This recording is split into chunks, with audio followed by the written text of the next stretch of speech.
Okay, 2016 has been one hell of a year, but I'm going to talk about the winners and losers. How could we do a show without that?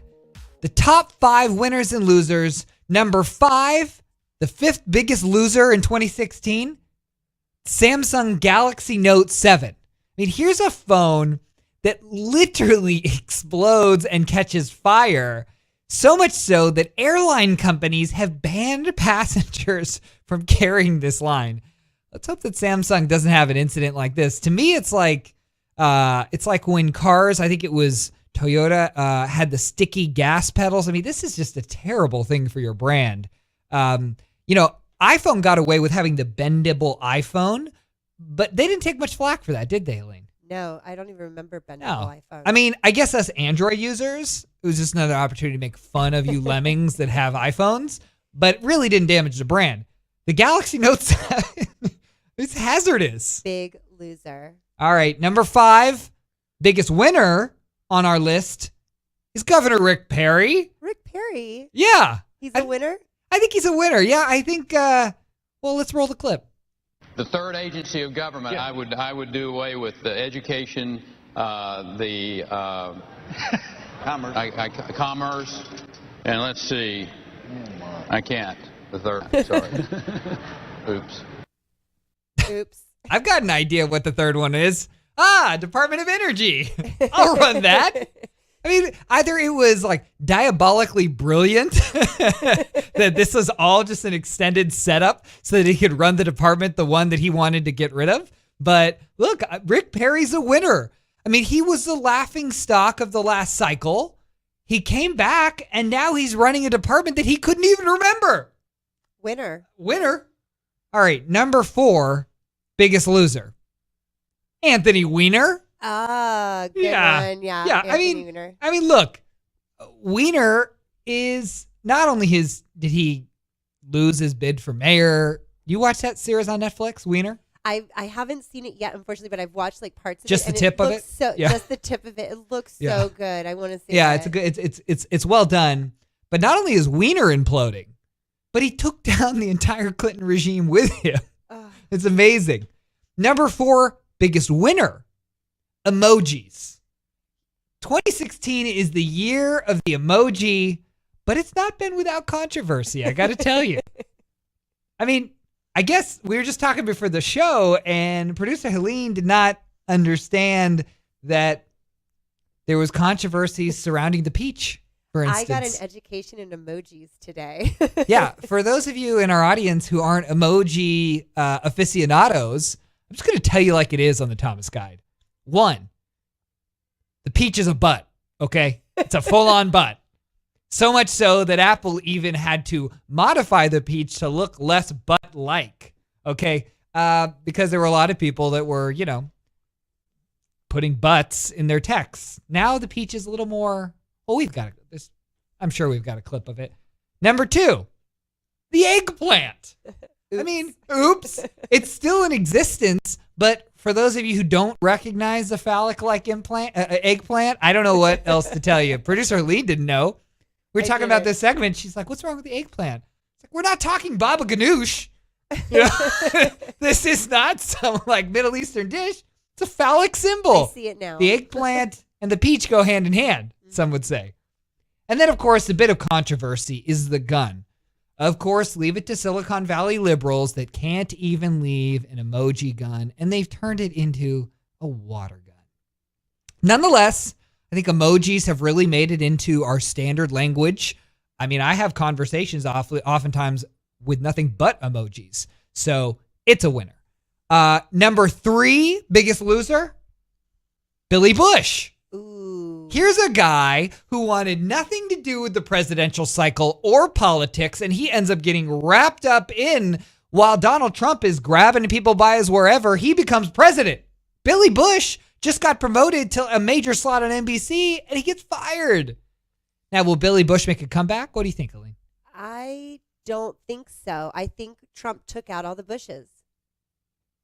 We've gone from Weiner to eggplant to Bush. Just saying that. Number 3 biggest winner of 2016, Elon Musk, without a doubt. mean, here's a guy who they unveiled that new model of Tesla. It's hugely successful. He landed a rocket on an unmanned landing carrier out in the middle of the ocean. They tried to launch a rocket, exploded, but still it was spectacular. And Elon Musk even said he's planning to do a privately funded trip to Mars. I mean, here's a guy who is basically putting NASA out of business. And I love it. I love everything about it. Congrats to him. The second biggest loser of 2016, Ryan Lochte. Here's the thing, Helene. Okay, you can tell me if you agree or disagree, but there are a lot of dumbass sports figures out there. Colin Kaepernick. I mean, you name it, right? A lot of them. But Ryan Lochte in particular pisses me off because as an Olympian at the Olympics, you are carrying the flag and reputation of America for the rest of the world. And to do what he did, I just can't even stand it. I mean, and not to mention, the guy's pretty much as dumb as a box of rocks. Speaking of rocks, we've got some clips. Okay. What is on your cell phone screensaver? Rocks.